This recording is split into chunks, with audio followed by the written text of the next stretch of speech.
So over the last few years especially, I was pointing out that, this onset, this promotion, which is still part, I would argue, and successfully, the part of the rollout of Agenda 21 to demonise second homeowners who, let's face it, historically, up until recently, if you could have the wherewithal finances to run a second home, and the reason you had a second home was you had the wealth to be able to afford that, and the lifestyle to make that happen, fair play to you. Look, I know places like Argyll, certainly in the 80s, many properties across there, middle of nowhere, whatever else, but a pub nearby, believe it or not, or a hotel.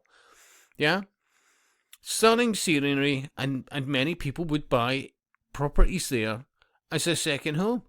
But because they did so, the local hotels, the local pubs in certain areas, all the rest of it, were doing a roaring trade. Yeah? Seriously.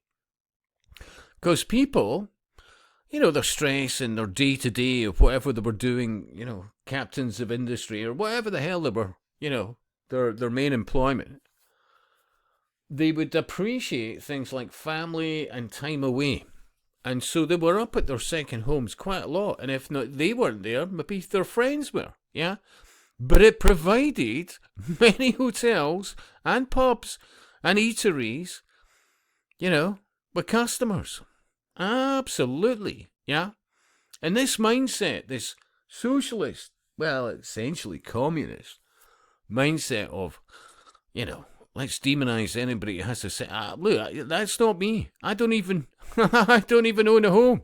I'd like to. I'd love to. I want to. But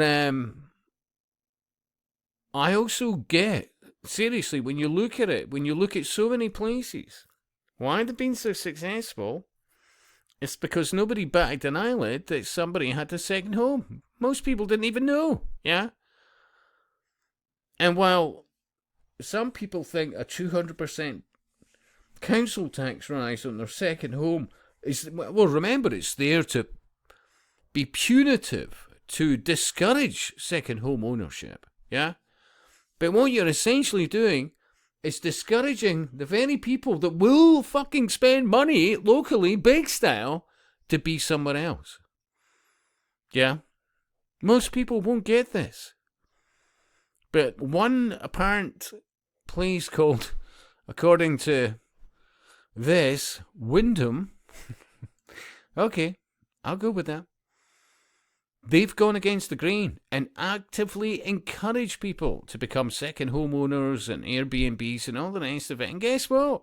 All the businesses are embracing it. Why? Because they're spending money. Yeah? Seriously.